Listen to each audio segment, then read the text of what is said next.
మంచిది. దేవుడు మేలు చేస్తే ఆ మేలుని ఎవరు కూడా మార్చలేదు. అందుకే మొట్టమొదటి మాట ఏంటంటే, దేవుడు అబ్రహాముతో వచ్చినప్పుడు ఏం చేశాడంటే, అబ్రహాం లోబడ్డాడు. లోబడ్డాడు కదని దేవుడి దగ్గరికి వచ్చేసాడు. సమస్తం విడిచిపెట్టి వచ్చేసాడు. మనం దేవుడి దగ్గరికి రావడానికి ఎన్నో ఆలోచన చేస్తాం. ఈ పని ఆ పని రకరకాల ఆలోచన చేసుకుని ఇంటి దగ్గర ఉండిపోతాం. కానీ దేవుని సన్నిధిని అనుభవించలేం. కానీ దేవునికి మాటకు విధేయత కలిగి ఆ అబ్రాహాము వచ్చినట్లుగా వచ్చిన తర్వాత మేలు చేశాడు, ఉన్నతమైన స్థానంలో నిలబెట్టాడు. దేవుని స్తోత్రం. ఈ మాట, ఇదిగో నేను నీకు తోడై ఉంది. ఆయన తోడై ఉండే దేవుడు. దేవుని స్తోత్రం.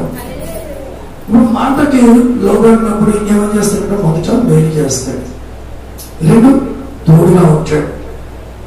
ఎవరు కూడా మనకి తోడుగా ఉంటారు కానీ ఎవరు కూడా మనకి ఆదరణగా ఉంటారు కానీ దేవుడు మాత్రం ఎప్పుడు తోడుగా ఉంటాడు. ఒంటరిగా అయిపోవా, ఒంటరి జీవితమా, ఒంటరి బుద్ధిగా, లేదా పరిస్థితులు అనుకూలంగా లేవా, అననుకూలమా, విడిచిపెట్టారు అందరూ, ఇబ్బందులు కొరకు కాల్చబడుతున్నావా, సమస్యలతో కూరుకుపోయావా, అయినప్పటికీ ఎవరు తోడుగా ఉండకపోయినా దేవుడు తోడుగా ఉన్నాడు. దేవుని స్తోత్రం. హల్లెలూయా. దేవుడు తోడుగా ఉంటే ఆ లైఫ్ బాగుంటుంది. మనుషులు తోడుగా ఉండి మనుషులతో ఎంతవరకు ఉంటుంది? ఏదో సమయం విడిచిపెట్టి వెళ్ళిపోతారు. అదే దేవుడు తోడుగా ఉంటే కనుక ఏ రాజుని ఎప్పుడు కూడా విడిచిపెట్టి వెళ్ళేవాడు కాదు. అందుకని మొదట మేలు చేసేవాడు, రెండు తోడై ఉండే దేవుడు. మూడవదిగా మనం నువ్వు ఫలించాలి, రెండోది అభివృద్ధి పొందాలి.